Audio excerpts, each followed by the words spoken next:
Hello हमारे प्यारे दोस्तों, कंपटीशन एग्जाम में आपका स्वागत है। आज हम सुभाष चंद्र बोस के फॉरवर्ड ब्लॉक की स्थापना के बारे में जानेंगे। 3 मई 1939 को सुभाष ने कांग्रेस के अंदर ही फॉरवर्ड ब्लॉक के नाम से अपनी पार्टी की स्थापना की।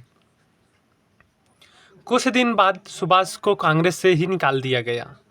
बाद में फॉरवर्ड ब्लॉक अपने आप में एक स्वतंत्र पार्टी बन गई। द्वितीय विश्व युद्ध शुरू होने से पहले से ही फॉरवर्ड ब्लॉक ने स्वतंत्रता संग्राम को और अधिक तीव्र करने के लिए जन जागृति शुरू की।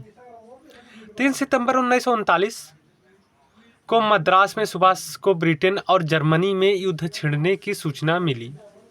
उन्होंने घोषणा की कि अब भारत के पास सुनहरा मौका है, उसे अपनी मुक्ति के लिए अभियान तेज कर देना चाहिए। 8 सितंबर 1939 को युद्ध के प्रति पार्टी का रुख तय करने के लिए सुभाष को विशेष आमंत्रित के रूप में कांग्रेस कार्य समिति में बुलाया गया। उन्होंने अपनी राय के साथ यह संकल्प भी दोहराया कि अगर कांग्रेस यह काम नहीं कर सकती है तो फॉरवर्ड ब्लॉक अपने दम पर ब्रिटिश राज के खिलाफ युद्ध शुरू कर देगा।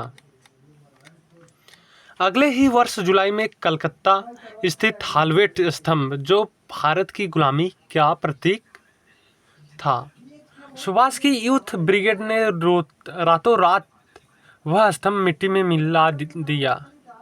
सुभाष के स्वयं सेवक उसकी नींव को एक एक ईंट उखाड़ ले गए। यह एक प्रतीकात्मक शुरुआत थी।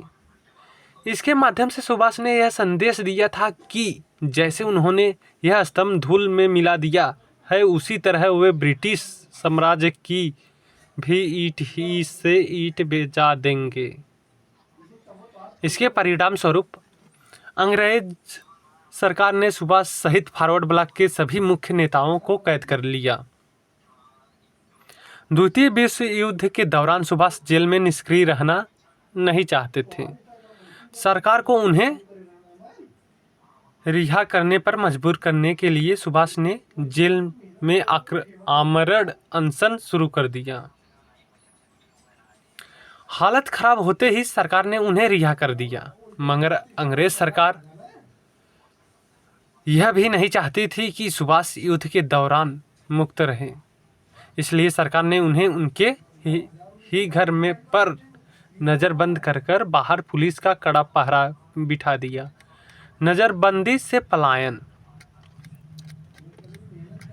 सुभाष चंद्र बोस नज़रबंदी से निकलने के लिए सुभाष ने एक योजना बनाई। 16 जनवरी 1941 को वे पुलिस को चकमा देते हुए एक पठान मोहम्मद जियाउद्दीन के वेश में अपने घर से निकले। सराद बाबू के बड़े बेटे शिशिर ने उन्हें अपनी गाड़ी से कोलकाता से दूर झारखंड राज्य के धनबाद जिले गोमोहा तक पहुंचाया।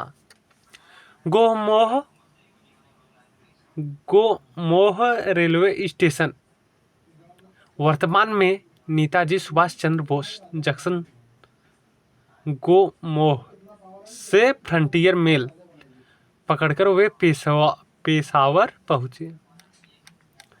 पेशावर में उन्हें फॉरवर्ड ब्लॉक के एक सहकारी मियां अकबर शाह मिले। मियां अकबर शाह ने उनकी मुलाकात कीर्तिन किसान पार्टी के भगत राम तलवार से करा दी थी। भगत राम तलवार के साथ सुभाष पेशावर से अफगानिस्तान की राजधानी काबुल की ओर निकल पड़े। इस सफर में भगत राम तलवार रहमत खान नाम के पठान और सुभाष उनके गूंगे बहरे चाचा बने थे। पहाड़ियों में पैदल चलते हुए उन्होंने यह सफर पूरा किया। काबुल में सुभाष 2 महीनों तक उत्तम चंद मल्होत्रा नामक एक भारतीय व्यापारी के घर में रहे। वहां उन्होंने पहले रूसी दूतावास में प्रवेश पाना चाहा। इसमें नाकामयाब रहने पर उन्होंने जर्मन और इटालियन दूतावासों में प्रवेश पाने की कोशिश की। इटालियन दूतावास में उनकी कोशिश सफल रही। जर्मनी और इटालियन दूतावासों ने उनकी सहायता कि आखिर में ऑरलैंडो मैजोंटा नामक इटालियन व्यक्ति बनकर सुभाष काबुल से निकलकर रूस की राजधानी मॉस्को होते हुए जर्मनी की राजधानी बर्लिन पहुंचते। जय हिंद, जय भारत। अगर दोस्तों वीडियो पसंद आया हो तो लाइक एंड सब्सक्राइब करना ना भूलें।